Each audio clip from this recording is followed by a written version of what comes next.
I have these arranged in a particular order. What I'm going to call base coats, and then dominant base coats, and then light base coats. The black walnut out of all of the colors is probably the most severe. It's going to get the most reaction. It's going to be the darkest color. By comparison, all the rest of these are fairly light. They have their tonalities and they're nice, but the black walnut by far is the darkest one. So you want to kind of keep this one separated because you don't want to get it mixed up, because once they're in the bucket, it all just looks like, you know, purple water. So the sage, the olive are your green family, and then your antique teal. That has like a combination of the greens, the blues, and then of course your golden wheat, your redwood. It shows red depending on the color of concrete or the type of concrete that you're working with. It could vary. This could be, you know, a lot redder or not as red. So these are your brown families. There's yellows, browns, goldens, and reds in that family. So we're going to start with our browns first, and then we'll splash with some black walnut and just kind of work our way through this color chart. Okay, I have panels laid out here all ready to go, and the first thing that I'm going to do is I'm going to pre-wet the surface.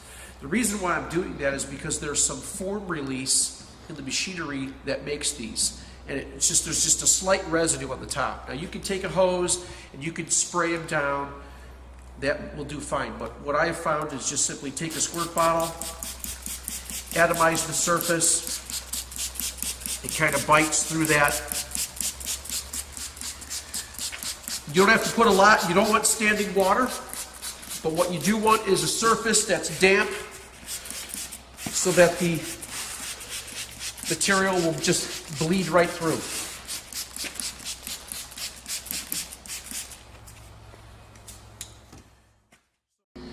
Okay, the first color I'm going to use is chestnut. And out of all the colors, the 9 colors that we have, you want to just be random. So when you're working on a panel, you just want to kind of not use too much of the same color on a panel. So I'll just take this chestnut and I'm just going to lay it right in here. I'm going to be liberal with the product. Remember, this is a reactive, almost like an acid stain. That pre-wetting allows that material to just wick through.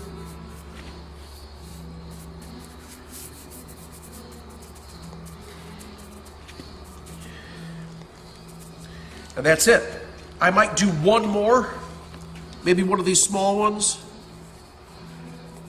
But remember, we've got quite a few colors left. And I'll just work myself down the line. The next color is going to be fawn. It's the same.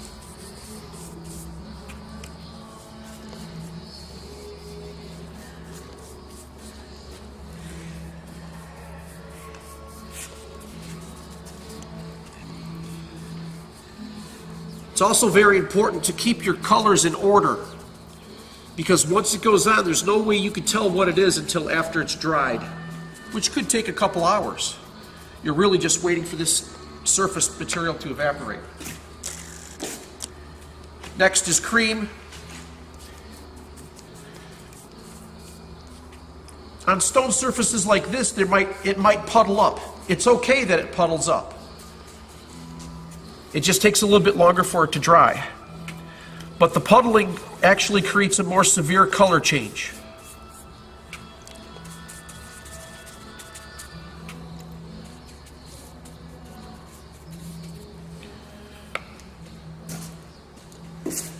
Next is redwood.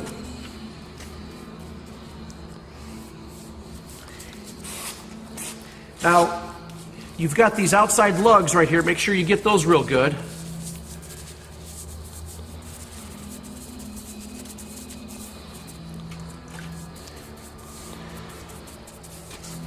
Using React is nice because it takes all of the work out of the faux finishing step or trying to make this stuff look unique.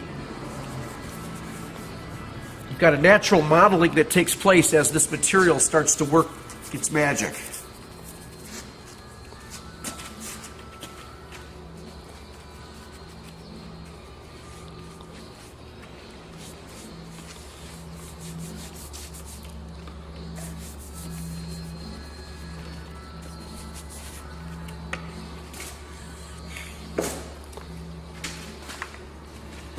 Next is golden wheat.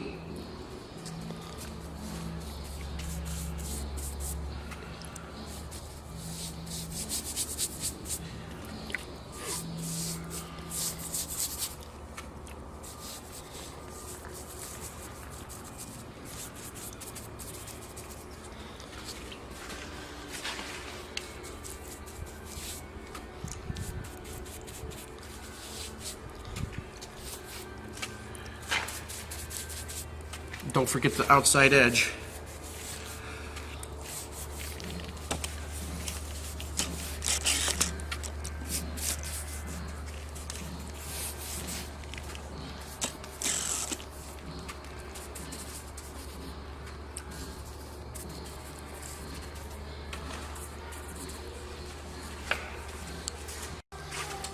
Next, I'm going to show you how to color blend.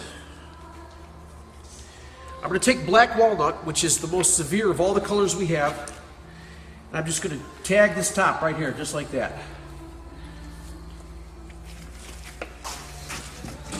Then I'm going to come back with antique teal and cover the other side. You're going to have both of these colors starting to fade together. It's going to create a various color anomaly right through here because the liquid is basically meshing together. So you have a severe color here and then a lighter color right here.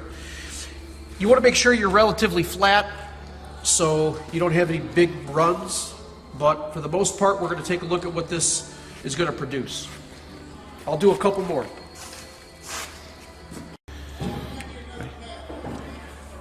Okay, I'm going to start with chestnut.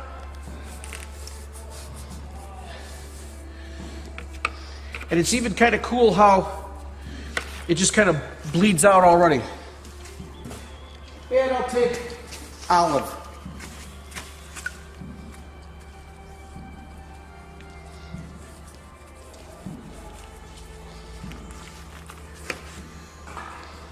Okay.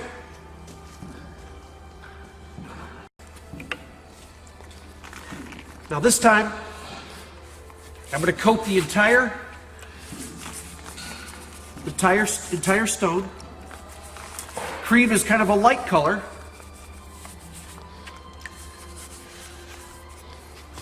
And then I'm going to take black walnut and just let it splash in there. So I have cream over the whole thing, and then I've just got some splashes of black walnut. And we'll see how that looks. I'll take redwood and golden wheat.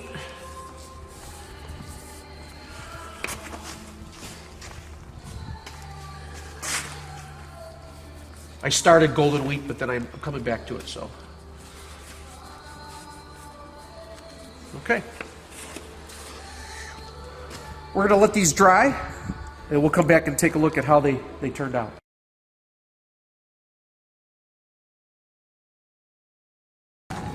Okay, now that this panel has had a chance to dry, we can see the variances that we created. In the first one, we saw black walnut with chestnut.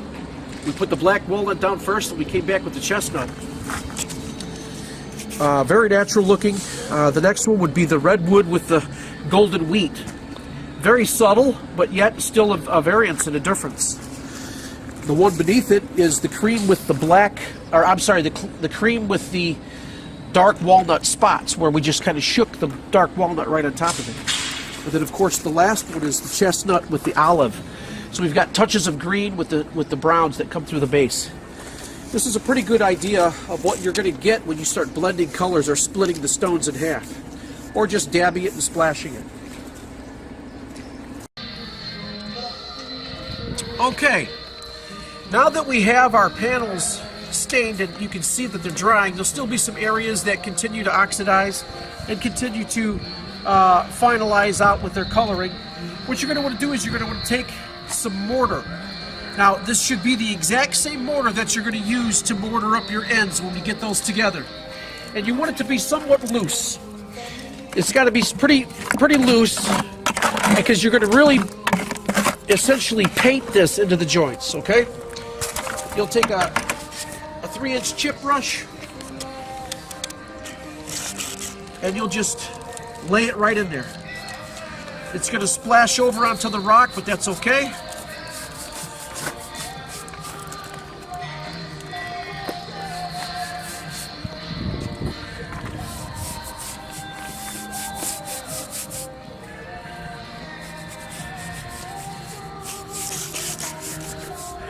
Don't forget your ends.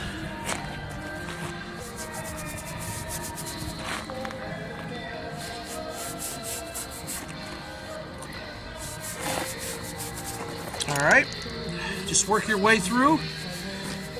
You don't want to be too liberal. You want to try to keep it in the groove as much as possible. It's probably a good idea to change out your chip brush after about 5 or 6 panels because your chip brush will be frayed and it'll distribute more Portland over the rock as well. But for the most part, if you can get into the groove, you're going to be fine. Okay, the next step is you're going to take a clean sponge. If you got a few sponges, that's even better. You're just going to get them pretty wet. You don't want to take all the water out of it.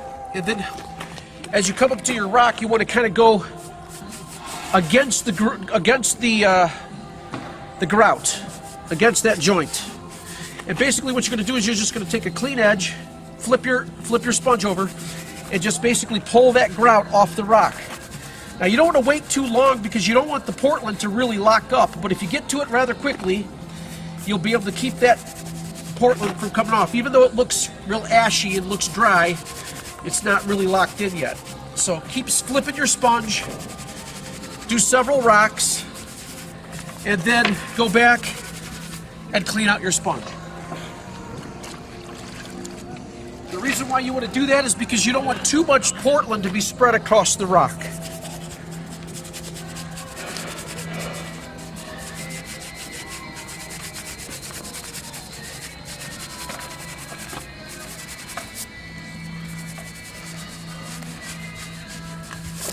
It's okay to have a little bit of Portland spread across the rock because that just kind of adds value to your stone. And you'll see as it dries, if there's any lines, you can deal with those with another clean swipe.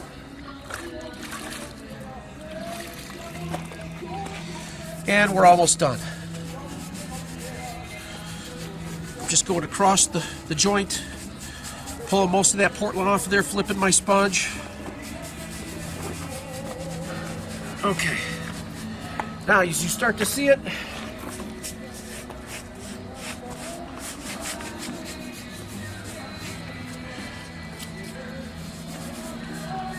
if you have a lot of Portland on your sponge, you'll just continue to leave more lines. So make sure that you wash off and then pull that off.